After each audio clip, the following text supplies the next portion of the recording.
the thing that makes Wikipedia so unique also makes it very resilient against those types of attacks. Wikipedia is written by the collective group of editors, and it doesn't matter if you're Elon Musk. If you come in and say, I want this article to say this, your opinion is only worth as much as any other editor's, and if you can't get the rest of the editing community to agree with you, then it's probably not going to work out. If you want to see the internet where no one controls what you post online, then go start your own website. You want an internet where, someone can't buy your platform out from under you and turn it into the Nazi bar, then create your own, right? Or set up a system such that you can easily exit that and go somewhere else.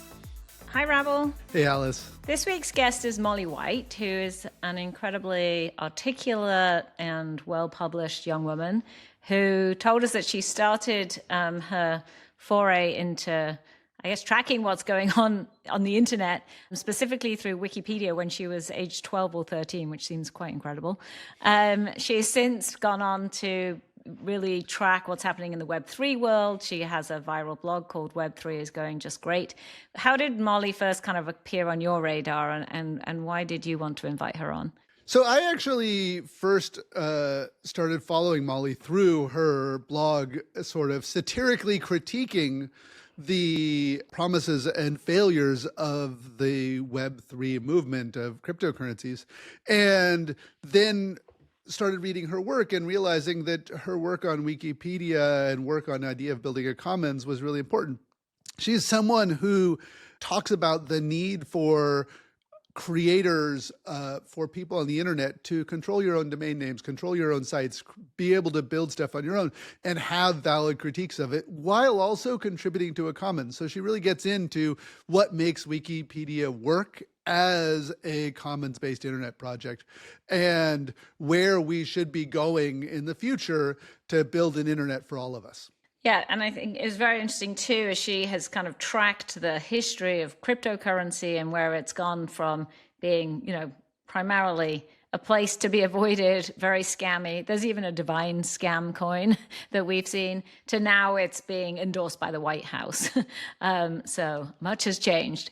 What Molly talks about is the initial excitement that she had over cryptocurrencies, this idea that maybe this is a decentralized alternative. And we've talked about this on the podcast with other guests, which is maybe there's another business model, maybe there's a new way of doing it. And then discovering that mostly it is just a repeat of every scam in the history of capitalism, and how it had become discredited until the crypto industry had discovered they could use their money and influence to regain legitimacy by investing in politicians, investing in the electoral process, buying candidates over to your sets of views, and the way in which the corruption of shitcoins, corruption of these sort of scams has now integrated into the entire American political system. Yeah.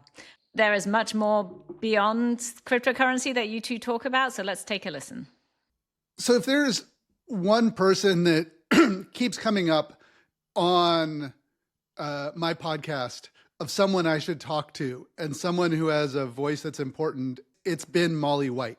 She's a Wikipedian and an advocate for the commons and the open internet, and became well known on the internet through her blog, which is, Web3 is going just great, which is these now going on for I don't know how many years, but these snippets of very clear factual discussions of the flaws and the problems of Web3 and the cryptocurrency industry, all of the wallets that have been lost and all of the scams.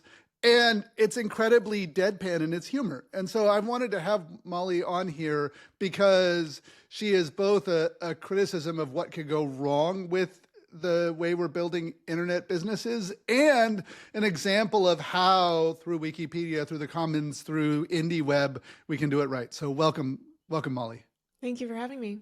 You got started as a really active participant in Wikipedia. And I wonder if you could talk a little bit about that and tell a little bit of the story, because I know that so many people use Wikipedia as a tool. They go and they view it, and they know that it is created by everyone, but they don't understand much of the work of the community of the participants who make it happen and give us this amazing resource.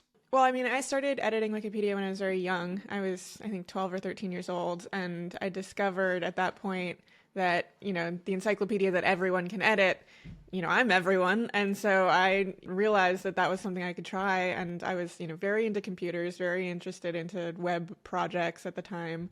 And I just started editing about things that interested me and, discovered that there was this whole behind the scenes world of Wikipedia where people were just in their spare time, volunteering to write and maintain these Wikipedia articles. And as time went on, I became more and more involved in doing that, in, a lot of the maintenance end of things and sort of the really behind the scenes stuff that keeps the community going, and just became totally enamored with this project that was, seemed like it should never possibly work, but was, creating this enormous resource for people all over the world. And, especially people who maybe didn't have access to really robust libraries or paywalled articles or higher education. They could always go to Wikipedia and it would be free and they could learn something there. And, as you alluded to, there is this sort of behind the scenes work that happens there. I think a lot of people just think, if you edit Wikipedia, it just means you sit down, you write an article all on your own and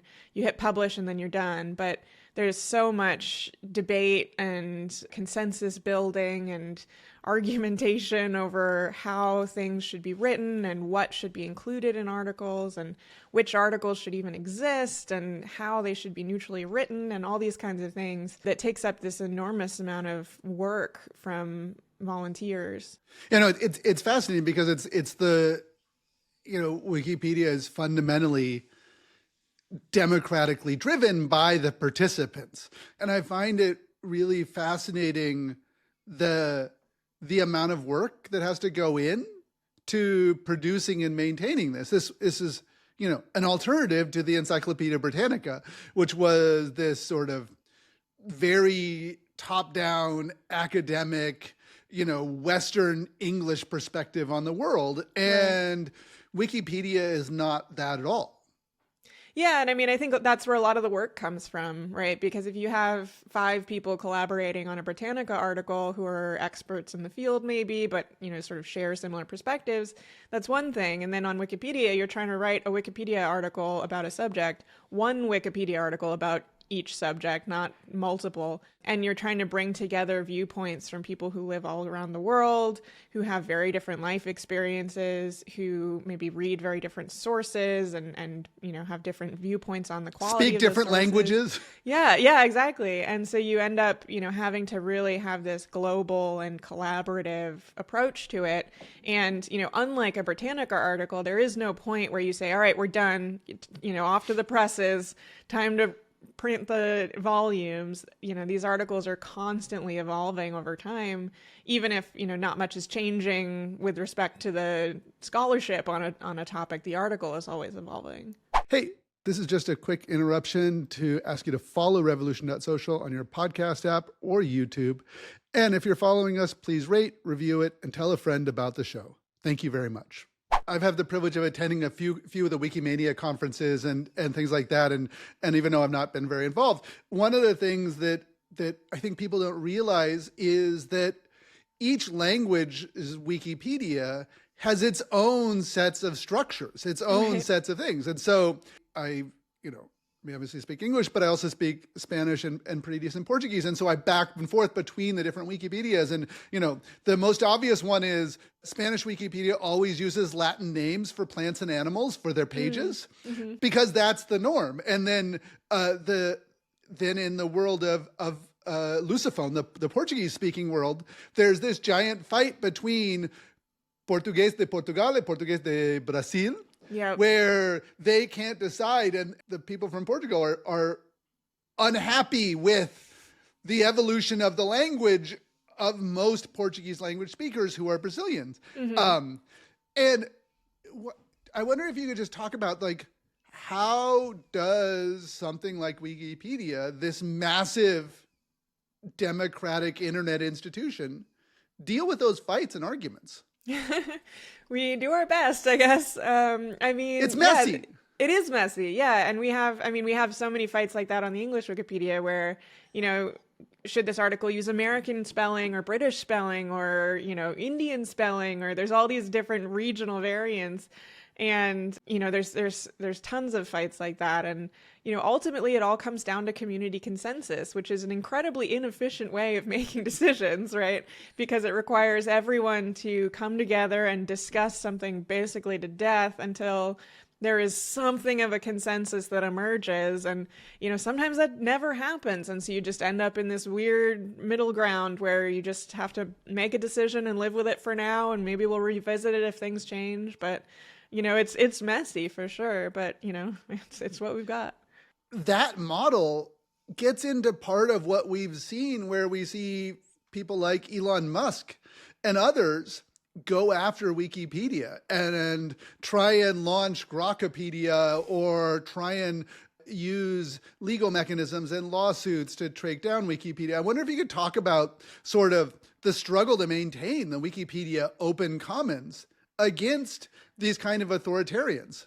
Yeah, well, I mean, it's really interesting because in a lot of ways, the thing that makes Wikipedia so unique also makes it very resilient against those types of attacks. When it's, Elon Musk saying he's going to buy Wikipedia and take it over, or, someone saying, well, I'm just going to sue Wikipedia and make it so that this article says what I want it to say about me. Those things don't tend to work out very well because, again, Wikipedia is written by the collective group of editors, and it doesn't matter if you're Elon Musk. If you come in and say, I want this article to say this, your opinion is only as worth as much as any other editors. And if you can't get the rest of the editing community to agree with you, then it's probably not going to work out. And, there is no owner of Wikipedia in the same sense that, there was an owner of Twitter that he could buy Twitter from. Wikimedia is supported by a nonprofit, which is not going to sell, I don't think could sell Wikipedia to Elon Musk. So it's just this very different dynamic, and one that I think they're incredibly unused to. I think people like Elon Musk are very used to throwing their weight around and making demands and making legal threats and getting the world to accommodate them. But, Wikipedia just sort of remains Wikipedia, and it just reflects what reliable sources say about a topic. And if you want that to change, then, you have to either change your behavior so reliable sources will cover it differently, or, take it up with the sources if you think they've published something that's incorrect. It's a fascinating dynamic because we see that conflict between the commons and the crowd of the internet with its sort of very slow, very messy, very democratic way of making decisions, and that in order to participate, you have to do amount of work, to a system where you can buy and sell things. One of the first person I interviewed on this podcast was actually Jack Dorsey, and we were talking about the sale of Twitter to Elon Musk and the way in which the decision to make it a company, the decision to make it something that could be bought and sold, as opposed to something that was open source, something that worked more like Wikipedia with its foundation structure, was what led the system to be possible for it to be bought and sold. Wikipedia, along with Debian and Linux and podcasting, is one of these examples of a major portion of the internet that isn't owned and controlled by any one entity. Right. Yeah, I mean, I think it's really an illustration of what the web could be, where there isn't some venture capitalist expecting some return on his investment that he made 10 years ago. And, you have to find some way to wring money out of Wikipedia so that you can pay back your VCs, right? And, creating this world where things are very democratic and are very based in consensus, even if it's slow and messy and painful and a lot of work. I think it is really what a lot of people set out for the internet to be, rather than some of the more corporate developments I think that the internet has really experienced over the past couple of decades. The irony is that, when cryptocurrencies and blockchain and Bitcoin and eventually Ethereum come along, they present themselves as this utopian alternative to the centralization of internet platforms in the early 2010s. This idea that okay, Facebook and Twitter and eventually TikTok and Google have taken over everything. So they're going to build internet protocols to handle money, to handle financial systems, to build different kinds of software that no one can control. And my understanding is that you originally started looking at cryptocurrencies through this lens of when people are like, hey, look, it's another open internet protocol. Right. Yeah, no, it happened for me at least, I started becoming really interested in 2020 or 2021.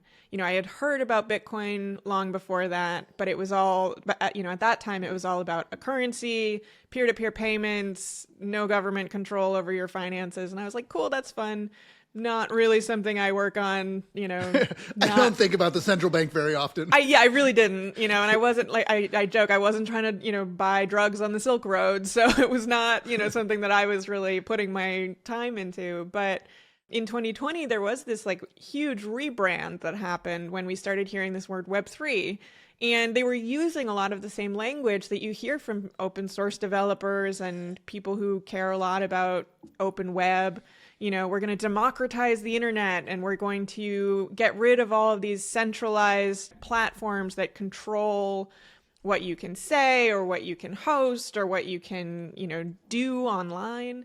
And I was like, cool, that sounds awesome. I too don't like the fact that, Twitter is sort of owned by this one big company and who knows what's going to happen to it. I too hate that you have this walled garden where you can't really escape with, your own posts and you can't really express yourself outside of however many characters Twitter was allowing at the time. I don't even remember.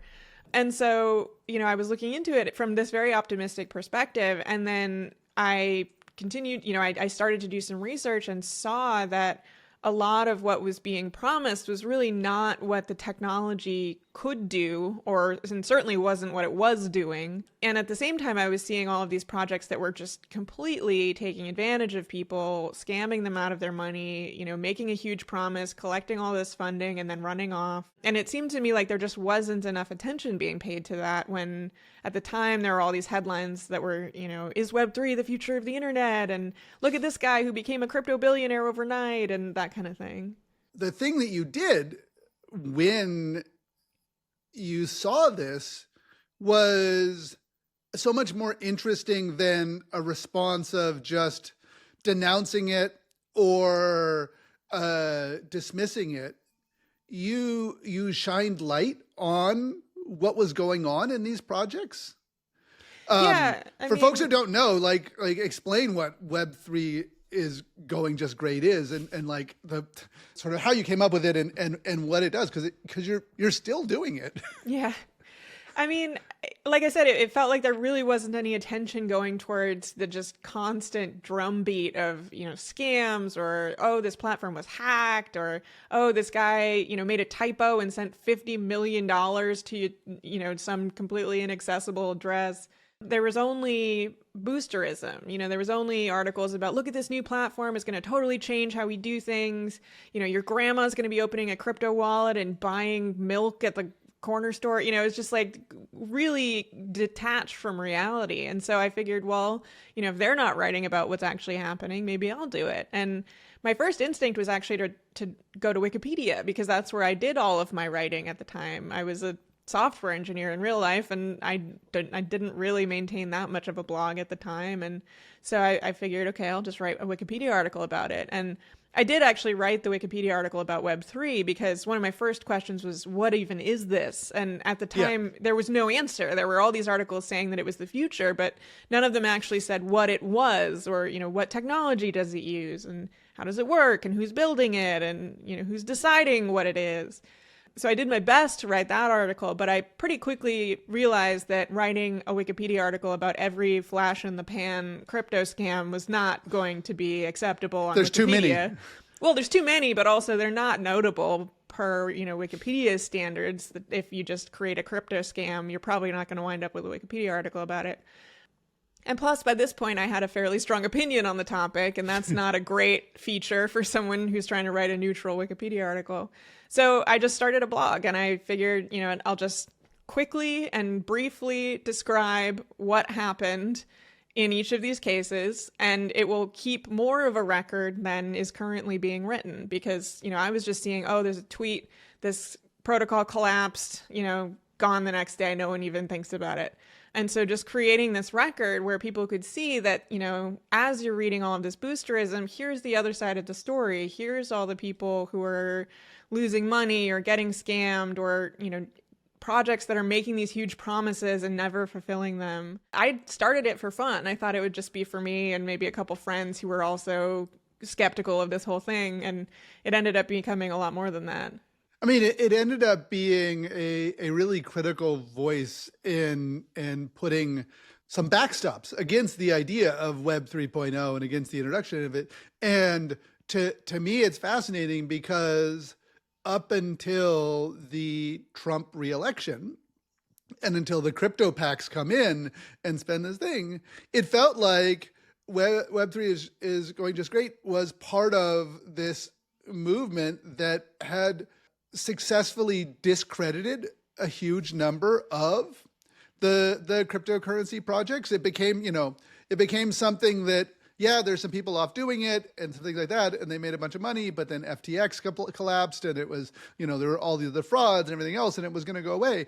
And then the crypto industry discovered that they could directly influence politics with their money as opposed to object to it. Because, the original language around the Bitcoin white paper and early talk about it was they were doing it because they didn't want control of the central banks. They didn't want these sort of abstract government financial things that were going to create inflation and control and require permission. At some point in the last few years, they decided that instead of rejecting governments and the systems, that they would buy them. Yes, absolutely. I mean, I think your take on that is pretty ubiquitous, where, when I was still writing about crypto and Web3 in, 2023, a lot of people were like, why are you still writing about this? Why aren't you criticizing AI? Why aren't you, just moving on because crypto is dead? And, as we've seen, crypto absolutely was not dead. It was just sort of recuperating and preparing for this huge political push that they started in 2023 into 24. And you're right. I mean, they realized that if you have hundreds of millions of dollars, you can really influence the world around you through politics. And so there was this enormous spending campaign. There was this enormous PR campaign. And now we're living in a world where the president has multiple crypto projects of his own and, talks about making America the crypto capital of the world. And, other countries are, some other countries at least are sort of following in that pattern. It's very strange and it's very familiar in the sense that, this does really remind me of the Web3 days when they were promising something and then delivering the opposite. There's all of these promises of decentralization and freedom from state control and anti-authoritarianism. And then you turn around and there's the biggest crypto companies in the world, all, very much sucking up to the state and embracing authoritarianism and sort of foisting crypto upon people in ways that are totally different from the original stated goals.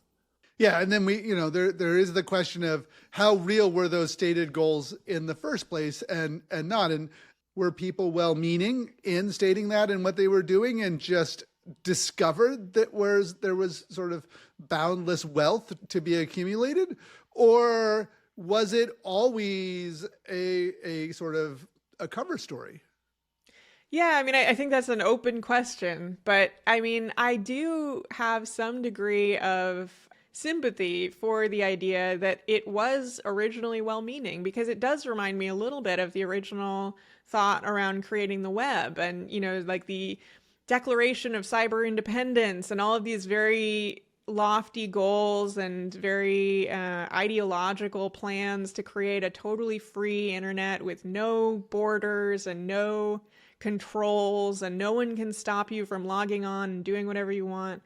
And then, as time goes on, as money becomes involved in large quantities, as the gravity of capitalism pulls on everything around it, it gets warped and things change. And, now we do have an internet where there is a lot of restriction on what you can do. And there are, certainly a lot of people saying that this was a bad idea. The idea that it should just be open and we need to crack down on it. And, there's sort of, a similar trajectory in a lot of ways towards some of the early crypto stuff, which is now, seeing the same pulls and the same influence of huge money.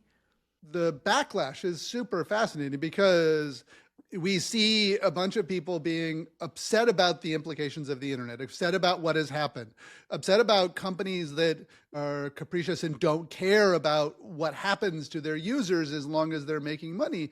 And we see campaigns for age verification and ID verification. And I know that OAS, the Online Services Act, or OSA in the UK, has done this thing where they say, okay, so if it's adult content, then the websites and the apps that you access it should verify that everybody views it as an adult thing. And I know that Wikipedia has gotten pulled up in this in the UK, where there are now Wikipedia pages that the UK government wants Wikipedia to verify your ID and verify you're an adult, to read articles about sexual health, to read articles about the queer community. I don't know how much you know about this, but I wonder if you could talk about the way in which the attempt to protect society and protect kids from big tech ends up falling back and censoring what you can access on something like Wikipedia. Yeah, I mean, I think it's one of those things where, any well-intentioned effort to restrict access to things often has these bad side effects, and you might say, oh yeah, of course, we should make sure that minors are not watching porn online, right? Like that's obvious. No one's going to object to that. But then you sort of try to write that law and you end up in this situation. How do you do that? Yeah, exactly. Like where do you draw the line, and what things are adult content and who decides that, and how would one challenge that decision, and then, of course, how are these platforms supposed to do that? And how are they supposed to do it in a way that respects your privacy and isn't surveilling you and everything you do online? And it becomes a much harder problem than, the original goal maybe suggested. And, this is something that Wikipedia has struggled with for a long time, and it's certainly something that the internet has struggled with for a long time. Wikipedia has constantly been under pressure to censor articles because, oh my God, I saw my child looking at this article about some reproductive health thing and it looked sexual to me, and that bothers me, and so I need to make sure that can't happen, and so you, Wikipedia, must take responsibility for my child and change what you're doing. And we've seen similar laws proposed in the US where it's all about online safety for children, which again sounds completely non-controversial until you dig into it and you realize that there are people who want to use that to make it so that children can't express themselves online. They can't access very important information online about, sexual health or queer topics or, whatever it may be. And, it becomes this much larger question of, how does one impose such a broad restriction across a global internet? And once that data is collected, what happens to it? How is it used? Right. Wikipedia is an organization that I would trust to care about my privacy and to have accountability of it. But on the porn sites, you don't trust them for anything. I mean, these are incredibly sketchy organizations. And even organizations that claim accountability, things like Discord, it has had these massive data leaks of the very files that do identify people to figure out who's an adult. Yeah. And collect very personal information on children, because you have to do that in order to verify that someone's an adult or a minor. And yeah, I mean, that's the problem, is even the most well-meaning organization on the planet, if they're holding on to that data, there is a risk there that someone could breach, their servers and get access to that data, but through no fault of their own, through a total mistake. And it doesn't, in the end of the day, it doesn't really matter that their intentions were good, because your personal information is now out there all over the internet, being used to steal your identity and expose children's, personal details and everything. And so, I think that's one of the reasons that Wikipedia actually has that reputation for being privacy protecting, is that their longtime stance on this was like, if we don't collect it, we can't accidentally leak it, right? And so that's why you don't have to sign up to read a Wikipedia article. And if you do sign up, you just have to give an email address, or you don't even actually have to do an email address. You can not do that if you don't want to. But you don't have to give your name. You don't have to give your age. You don't have to say where you live. You don't have to say who you are.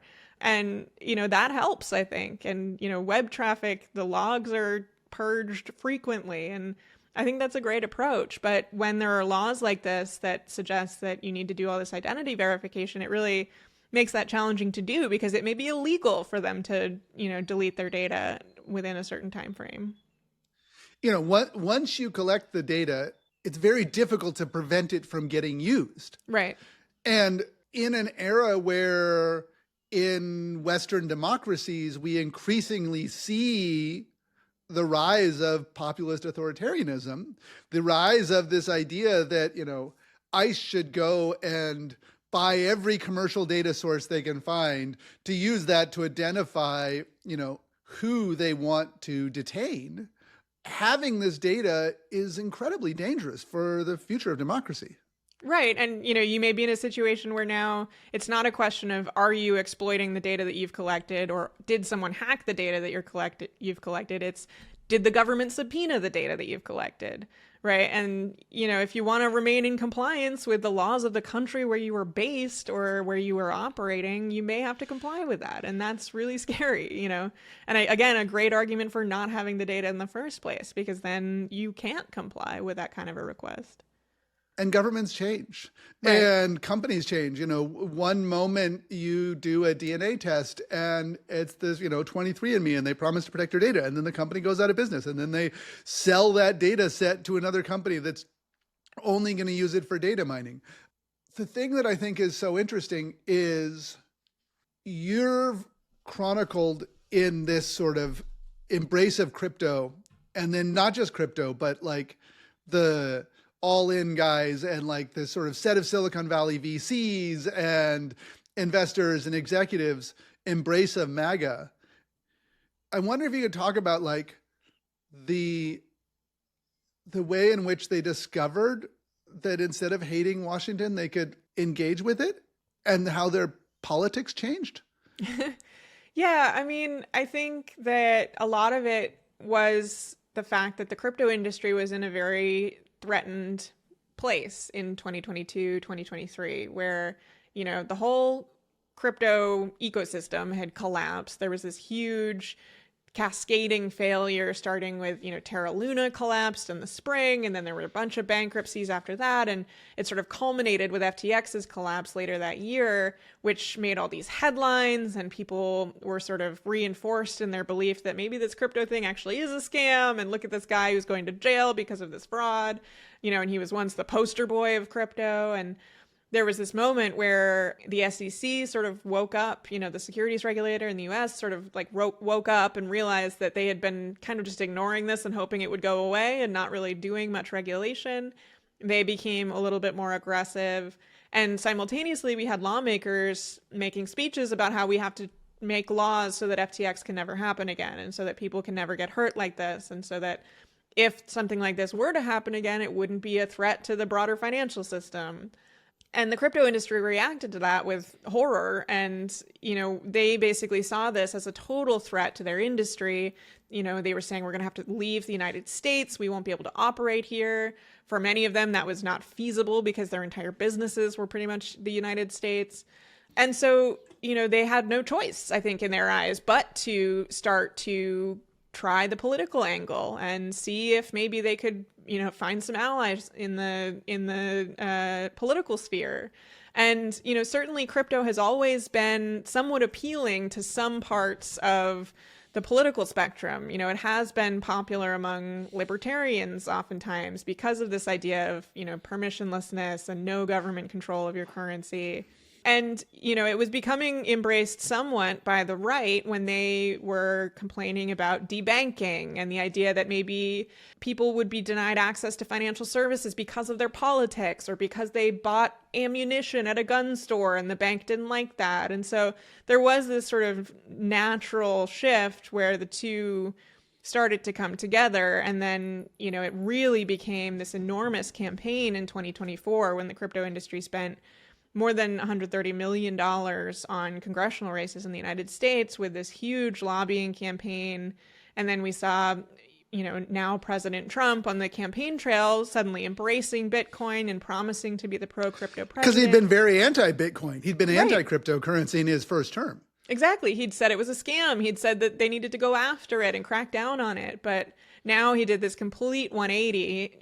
He was issuing crypto tokens of his own, and his sons were investing in crypto companies and joining boards right and left. And it was this total takeover, essentially. And, I think it was fairly successful for them. I think it really paid off. They've gotten one piece of crypto legislation passed that was essentially written by the industry. They're working on a second one. And, we're seeing these very obvious cases where crypto industry executives are pulling the strings at the White House. I mean, Coinbase's CEO essentially pulled the plug on a crypto bill markup when, he decided he didn't like the bill, and the hearing was canceled hours later, right? And so you see all of this stuff happening where, suddenly crypto is incredibly involved in day-to-day politics in the US.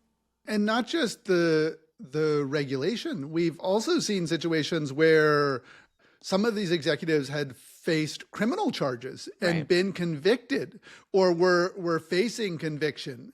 And their ability to fund political campaigns and provide a path by which Trump's family can invent new cryptocurrencies and make money from it, basically it was a get out of jail. It wasn't free. They spent millions of dollars on it, but they got out of jail.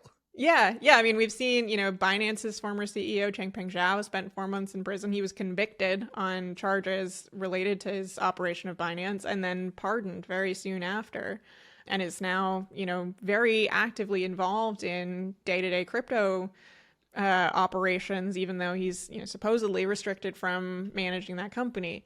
There are countless, dozens of SEC cases or investigations and cases that were either dropped or settled under very favorable terms. There was one where the SEC had even gone in on a joint request to pay back a fine that one of the companies had already paid to the SEC. They wanted to basically give it back, and the judge was like, absolutely not. No, you heard the fines. Yeah. And it's been incredibly successful for them, where now not only are these cases gone, but the SEC and the other regulator, the CFTC, are actually championing crypto in a lot of ways. They see it now as their prerogative to support and boost the crypto industry now, rather than ensure that markets are functioning fairly.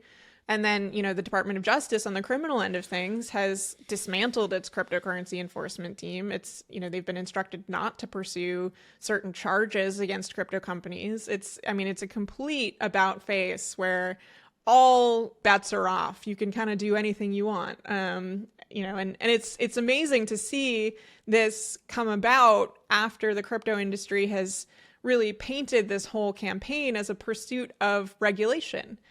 The pitch is that they want clear rules of the road. They want to be able to operate in an above board, well-regulated, registered manner so that people can trust them with their money.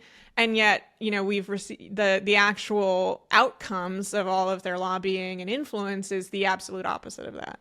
Yeah, no, it's fascinating. There's a duplicity in the language around this stuff. And I think that the way in which it's being used in favor of authoritarianism and in favor of building a new corrupt system, it's more extreme than I expected.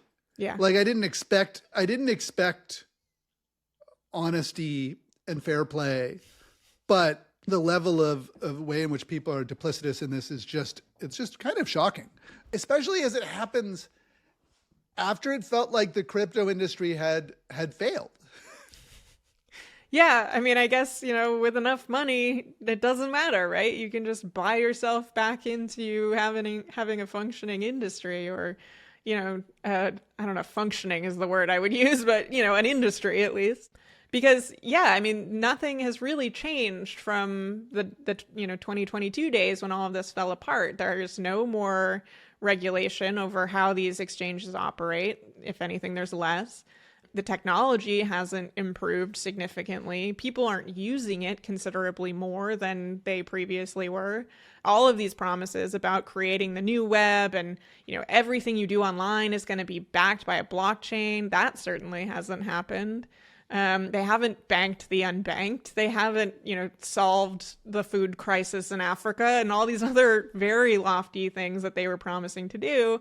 And yet, now it seems like crypto is back alive again. And not only that, it has the endorsement of, the highest office in the United States and certainly elsewhere as well. And now we have prediction markets, which could only exist because they're based on crypto, and which weirdly, was this sort of weird, obscure field of economics that has been around for a long time, and that the crypto industry has managed to sort of embrace and commercialize. And I know that you've written and talked about prediction markets. So I wonder if you could explain what they are and a little bit of what's going on there. Yeah, I mean, prediction markets, I guess they don't necessarily have to involve cryptocurrency, but to me, they are really part of the same theme, which is the financialization of everything. And the idea that, everything should be a speculative investment, whether it's, what you're doing online or who you think's going to win a sports game or, who's going to win an election. My interest started with Polymarket, which was this offshore crypto-based prediction market that was headquartered in the United States but wasn't allowed to operate here because the CFTC had pulled the plug on that prior to the Trump administration. And they were offering bets on who was going to win the presidential election and, all these different things that normally you're not allowed to speculate on in the United States, or at least you weren't at the time.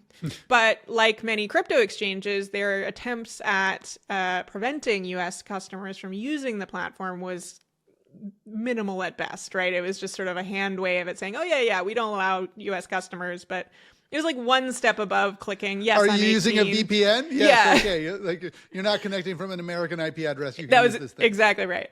And so there was this sort of like facade that, oh yeah, there's no Americans on this platform, but you look at it and it's like, well, pretty obvious there are. And then, now we've seen this huge explosion in prediction markets, some of which use crypto, some of which don't, largely thanks to a lawsuit from Kalshi, which is another prediction market that did not originally use crypto. I think now you can use Ether. But they basically challenged a CFTC decision saying that they couldn't offer prediction markets on specific political bets. It was about like who was going to gain control of the House or the Senate, Republicans, whatever. And they won basically a case against the CFTC saying that the CFTC had overstepped. And when that happened, it was like the floodgates opened. And Kalshi started offering election-related bets, obviously, but, sports bets and all of these different things. Polymarket started very actively working on coming back to the United States. We saw, practically every crypto company you can think of talking about launching prediction markets, and several non-crypto companies, the president's Truth.Social business is talking about getting into it. So it's like everyone wants to have a prediction market. The idea of the president of the United States running a prediction market about political events, right, when he has the ability to directly make decisions that would affect all of the outcomes, it's like integrating corruption. Right, exactly. And I mean, that hasn't launched yet, but it's still a very real concern because we are seeing these circumstances where it seems like people with inside information about things like, airstrikes on Iran and, various other military operations are placing these bets where they're getting this incredibly high degree of success and making a huge amount of money off of it. And, it's sort of Occam's razor here. Like, what do you think is happening there? But, there's this argument that, oh, this isn't gambling, this is financial. This is, a financial activity, and you couldn't possibly restrict us from doing financial activities, right? And, it comes from the idea that, oh, well, futures markets are widely accepted as a part of the American economy where, if you run a farm and you want to hedge your bets against, oh, maybe it's going to be a really bad crop of wheat this year, then you might, make some trades so that you could profit if that happens. And so you sort of even out the outcome. But when you look at some of these prediction markets and you try to apply the same logic to them, that, some business person might want to hedge their risk using these markets. And then you see a market that's like, who's going to be a bridesmaid at Travis Kelce and Taylor Swift's wedding? It's like, okay, who's hedging hedging your bet, your bets? Absolutely not. Yeah. And then you see, the sports related ones, which are identical to regulated sports books, but regulated or really not regulated at all because they have declared themselves financial products. I've been working on relaunching Vine called Divine, and I announced it back in November. And almost immediately after I announced it, I discovered that there was this prediction market on when my launch date would be. And I had this moment of like, and it was small by prediction market things. I think $50,000 was bet on it and everything else. But I was like, that is something I entirely control. Yes. I could put out an announcement saying, this is our launch date, and then I could buy a bunch of positions against that at a very low price, and then announce that I've changed my launch date and launch it at a different date. And like, as far as I could tell, like, that was compliant with the rules because they wanted people with inside information to optimize the market. It was, obviously I did not participate in that market, but we see that in the Iran war. We see that with people making predictions about Maduro being kidnapped in Venezuela. Yeah. We see that with the case of the people making bets about the front lines in the war in Ukraine and literally manipulating a war in order to win a prediction market. Right. And I mean, there was recent reporting about bettors threatening a journalist who reported something. It's that, saying basically change this or else, because otherwise I'm not going to win my bet. You're going to cause this bet to close against me. There's been, talk about people changing the outcomes of events essentially because they had money riding on it. And like you said, the idea of insider trading on prediction markets is kind of completely missing, right? Because some of them actually present it as a feature, which is like, it's actually going to be more accurate of a prediction if you have someone who's sitting inside the Situation Room placing huge bets on, what's going to happen in this war. And, the question then becomes, well, what is the goal here? Is the goal to have the most accurate prediction? In which case you probably wouldn't want to allow the type of financial speculation that's happening that is, changing the result essentially from what people think it would be to what might be most profitable if they're, arbitraging between prediction markets or, placing bets on how things are going to change throughout the process versus the final outcome. Or is the goal to allow people to make a lot of money on this, in which case you probably don't want insiders trading because then, no one wants to trade on a platform or bet against someone who has the answer, right? You're not going to go to a rigged casino knowingly and start pulling the slot machine levers.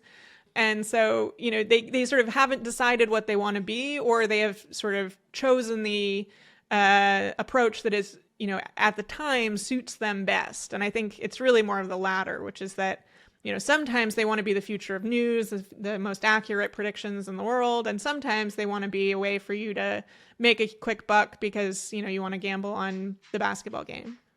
They pitch the future of news as the justification and legitimacy of it, even if the business model is, the underlying incentive structures are, make money on the basketball game.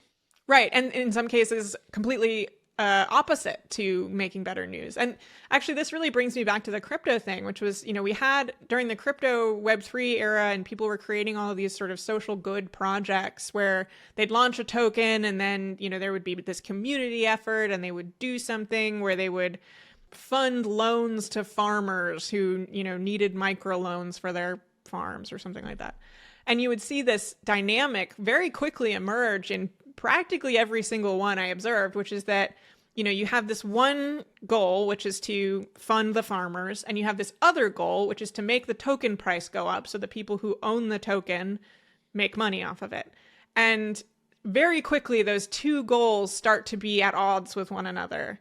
And there's this enormous amount of pressure to essentially abandon the social good goal or the stated goal of the DAO or whatever it is, and just pump the token at any cost. And I mean, many, many, many projects gave into that, or, didn't even give in, but were forced to do that because of the way that DAOs are structured, where there can be this majority vote that essentially overrules everyone else.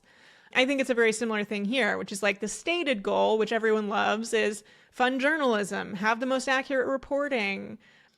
And yet the underlying goal is allow people to make a lot of money gambling on prediction markets. And you get the outcome, which is that, you get erroneous news reports from people who are trying to sway the outcome of a bet, or you get people threatening journalists so that they can change their reporting, or you get people manipulating the outcomes of these markets to match their bet rather than, for whatever good reason there may be to, I don't know, bomb Iran if there is one. And so you end up, completely divorced from that stated goal. Yeah, no, I mean, the level at which cryptocurrencies and the prediction markets and all these other things, it blows me away at how much they are repeating every single example of the history of markets. Right. That led us to the current regulatory structure we have. And we have a system of regulatory capture. We have a system of people who have, like, that's part of what the Epstein file showed, was that there was this sort of opaque market of information and insider information and ways in which people were helping each other in this social network that didn't fit the official narrative of the, invisible hand of the market and other things. But the government regulations we have almost always came about as a result of failures of the market system. Right. The stock market collapse of 1929, or the boom in plank road building, or sending off ships to the East Indies to get spices. I mean, it goes back, and yet we repeat it over and over and over again. And with cryptocurrencies, we've repeated it all.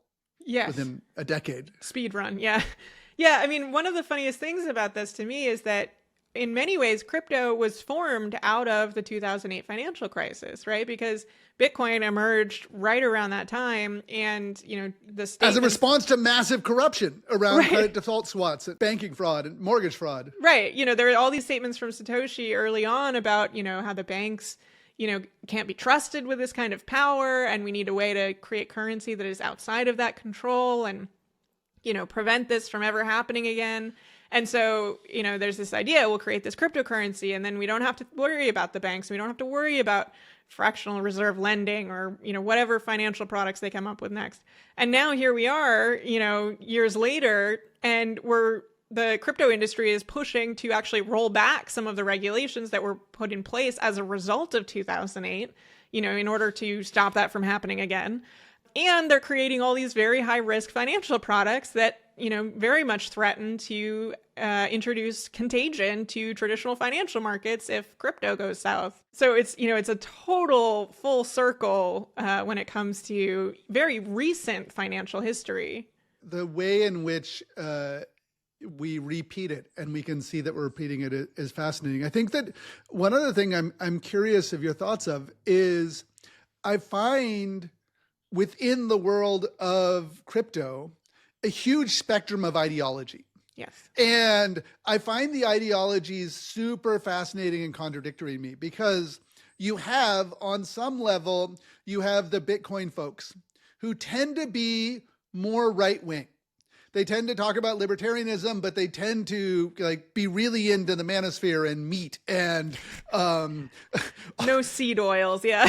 No seed oils and all these other things. You're like, okay. And then you have a bunch of sort of degen and regen folks who are more in Solana and Ethereum and these other things, who talk about much more socially progressive leftist ideologies and things like that. Yeah.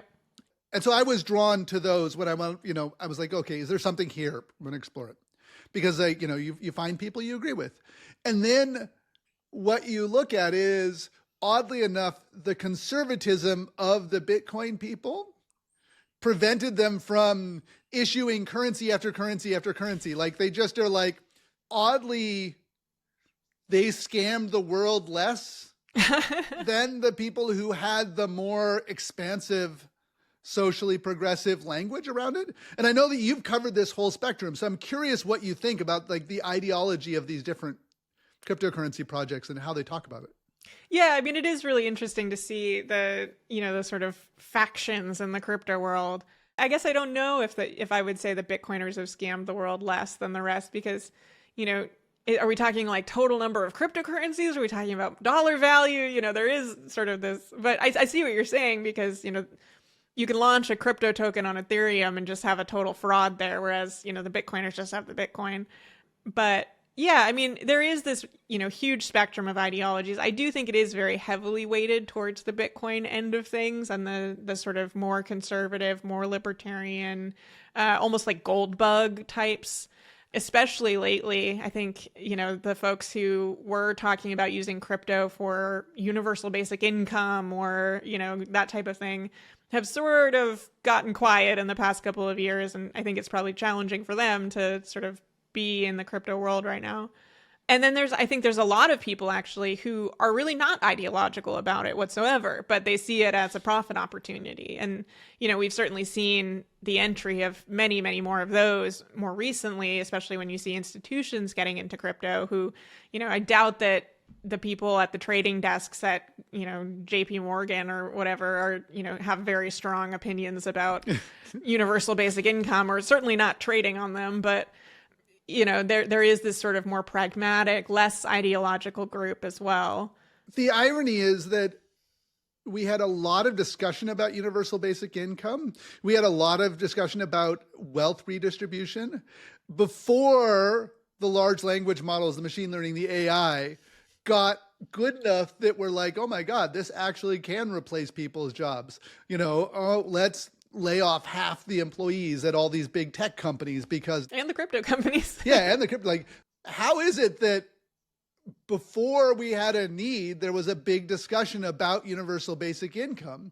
And now, as we're seeing the impact of the technology that UBI was supposed to address, it's disappeared from the larger dialogue about what's going on. Now we just have this, AI is the future, or you should have no more jobs. But like, people react to the idea of an economy without workers negatively. Yeah, funny how that is. I don't think that, AI was really the origin of UBI, right? Because there's always been a need for UBI, or certainly, Yeah, Martin Luther King advocated for UBI. Right, exactly. Like in the 60s. Ever since capitalism, we've sort of needed UBI, but it definitely became more pronounced, the discussions about it, especially in the tech world around when it came to AI. And that's actually where some of the crypto talk came from. I mean, you look at Sam Altman's WorldCoin project. One of the goals of that project at one point was to create universal basic income, with the idea that all of these people whose jobs are going to be completely eliminated due to Sam Altman's destroy other the technology. Project. Yeah. They're going to need some way to survive. And so we'll just create this crypto-based UBI. And, it's completely dystopian in its implementation. And certainly in the fact that Sam Altman is both selling the problem and the solution. But, that was one of the ideas was, we can just have this universal crypto income that will just automatically be distributed to your crypto wallet. Some of the folks in the crypto world are genuinely more leftist and, just believe in UBI as a societal thing and thought that maybe crypto is a way to, go about that. But I would say they were sort of the large minority when it came to the general breakdown of ideologies in the crypto world. Yeah, no, I absolutely agree. And I have many of my leftist friends who are like, why do you go to these events and whatnot? And I'm like, well, you can't critique something unless you understand it. I think that's important. And so we've been talking for a while, and we should probably wrap up. But I want to talk about something that's not crypto related, not blockchain related, which I know that you also care about, which is the idea of open internet protocols. And you run your own blog. You don't post on Substack. You engage in this, process of, post on your own site and syndicate everywhere. When you started doing this, this was a very niche community, the IndieWeb community, a very small group of people doing this. And I've had, Ben Werdmuller on and, Mike McHugh and a bunch of other folks talking about this. And now we have some social media protocols that aren't just podcasting and RSS. Mm-hmm. We have App Protocol, we have Nostr, we have ActivityPub. I wonder if you could talk a little bit about this as a commons, this as a hopeful alternative for a kind of decentralization that isn't going to lead to the level of corruption that we've seen in the cryptocurrency world. Yeah. I mean, I've been an RSS user since high school, I think, and just an enormous fan of RSS pretty much since then, because you don't have to rely on things showing up in your social media feed, which is often, highly algorithmically curated and relies on you following the right people and getting the right algorithm to show you the things you need. I've always liked the idea that, if you like this one person's work, then you can just follow that person and you can see everything. And see their stuff. Yeah, I know. It's a kind of radical these days, but that's kind of the thought process behind it. And so I've used RSS for a really long time. And then that really joined with frustration when Twitter became, was bought by Elon Musk, and there was sort of this great migration, and all of these people who I followed were leaving, and I had to go find them somewhere else, whether it was Mastodon or Blue Sky or who even knows. I became very frustrated. Then I was frustrated because I had been using Substack early on for my newsletter, Citation Needed, which I have my personal blog and then I have the newsletter, and that had all gotten kind of messy where, they were platforming a lot of these very extremist viewpoints, and their response to that was not very good. And I was simultaneously... I had Chris Best on here trying to justify his response to that. Yeah. And he tried to make the free speech argument. He tried to say this thing. And there's a difference between free speech on the larger internet. You should be able to set up your own webpage and post your own things. Right. And a world in which he is monetizing some of these folks. He's sending out push notifications with swastikas. Right. Right. And so, this all sort of happened all at once. Twitter was getting really awful. Substack was getting awful. And I was feeling like, the places where I lived online were getting sort of pulled out from underneath me. But I'd always had this website for years. I think I set it up in college probably, which I was sort of kind of using. I had a blog on there, but, not really actively using it. And I was like, well, the one thing that is not going to absolutely pull the rug out from under me is my own website. Yeah, it's mine. Like unless I make some change to it, it's not going to become terrible underneath me. And so that was when I really decided that, screw all these social media platforms. I'm just going to post my posts on my site. And then, obviously people want to read them on Twitter. They want to read them on Mastodon. They want to read them on Blue Sky. Sure, no problem. I'll just syndicate anything that I post out to those three websites, and people can follow me using RSS. They can just come to my website. They can go to Twitter. They can go to Mastodon. They can go to Blue Sky, whatever they want. And if Twitter becomes so bad that I don't want to even be there anymore, which did ultimately happen, I just unplug Twitter and no more Twitter, and then if a new platform comes along, I just plug it in, right? And it's so much better than constantly moving around. And I have a stable place where I really control what is happening, what I can say. I can post more than 280 characters or whatever it is these days. And, I don't have to worry about my whole online home suddenly just being lit on fire anymore. And that's really satisfying to me. It's so important when we think about the internet, because the internet works well when people aren't sort of sharecropping. They aren't just sort of renting space on other people's servers, or not even renting it, because so much of the time you're not even paying for a subscription and everything else. You're just being given this in exchange for them setting up algorithms to sell you things, to drive your attention, to control your experience. And you have no right to exit. One of the things that caused me to start this podcast was this idea of we need to think beyond privacy. And so I said, oh, well, we should have a social media bill of rights. You own your identity and your followers, and you get a say over the algorithm. There are algorithms, but like, which are the algorithms, and which algorithms do you want to use, and how do they work? You get participation in self-governance. Subreddits are an example of this. Wikipedia is an example of this. Internet communities that govern themselves and decide the rules. And you get to right to exit. So if you want to stop using one system and start using another, you can go do that. And so I'm relaunching Vine with this app called Divine. And the point wasn't just bring back the funny 6-second videos, but the point was create a platform that works like this. Create a platform that works like your blog. Create a platform that works like where you can host your own content.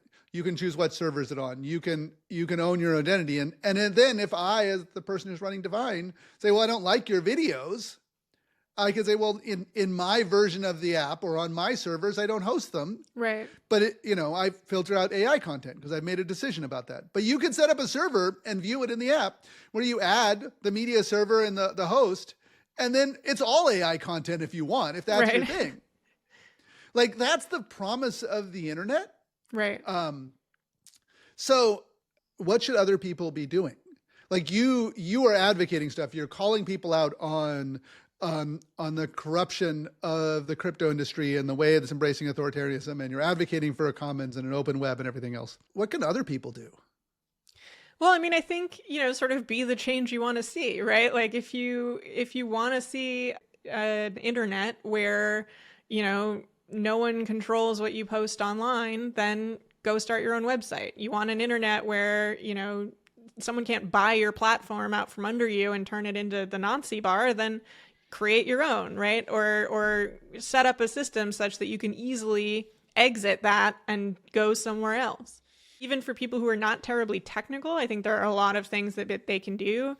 I'm a huge advocate for people owning a domain name, which, for example, if you have email with Gmail, as so many people do, if you're molly@gmail.com and then Gmail goes to shit, then it's a huge pain. You lose everything. Yeah, you lose everything. You lose all of your emails. Everyone who's ever emailed you has the wrong email address. You have to do this whole bounce thing where it's like, please email me at this new address. It's terrible.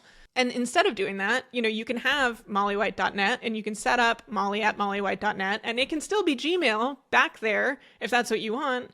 But if Gmail becomes terrible and you decide, all right, I'm going somewhere else, you just switch it out and it's still going to be there. The same thing is true for, websites. Even if I was only posting on Twitter, if I own mollywhite.net and pointed at Twitter, people are always going to find me there. And then if Twitter becomes terrible and I move to Mastodon, I just point my domain name somewhere else. But people know that they can always find me at mollywhite.net, right? And that's like step one towards sort of becoming sovereign on the internet, having a place that is always yours, even if the infrastructure underneath it is totally someone else's, could be owned by VCs and controlled by who knows who, but you still have that pointer. And that I think is really big.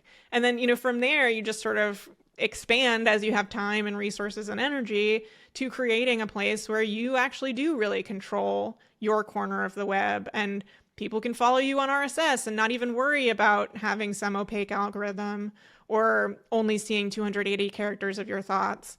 And you can follow them. And, it's this place where no one can really impinge on what's happening there. No one can come in and take my RSS feed and twiddle with it or add things to it or take things away from it or put ads in it. And if they tried to, I just take my RSS feed and go somewhere else, right?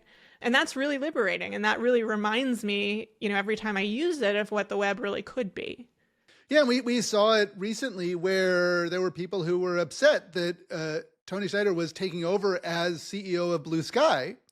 And in Blue Sky, you can use their Blue Sky usernames, but you can put any of your own domain names there if you want. And so, I know you and I both have our own domain names, and like we control our names, and yes, we're in the Blue Sky ecosystem. And then, we see the work that like Rudy has done with Black Sky, where he's built the entire stack, and you're like, no, I don't want a VC-backed platform whatsoever. I'm going to go and move everything over to Black Sky run servers. Right. And today, in the app protocol, the protocol behind Blue Sky, you can do that because it is more like RSS. It is more like Wikipedia. It is more like open source. Right. And so, ironically enough, that was some of the ideological promise that the cryptocurrency people were promising, but didn't deliver. Right. Yeah, and I think it really speaks to the importance of, and Mike Masnick would say this obviously, but, protocols over platforms, where you create a protocol where the right to exit is built in, and then, a protocol where people can just fork it and do their own thing. And that's so critical because, at that point, it doesn't matter who buys Blue Sky, right? You can always go somewhere else. You can transfer somewhere else fairly seamlessly. I think Blue Sky still has a lot of work to do on that front when it comes to making sure that protocols are something that, it's easy to switch and it's cost effective to run your own, PDS and all that kind of thing. But it's definitely a step in the right direction where it doesn't matter if they inshittify themselves because you can always go somewhere else through the protocol. That's why RSS is so amazing. That's why email is so amazing, because if my RSS reader starts putting 2 ads between every article I want to read, I just take my RSS feed and leave, right? And no one can stop me. That's not true on most social networks. It's a check on power. It is, right.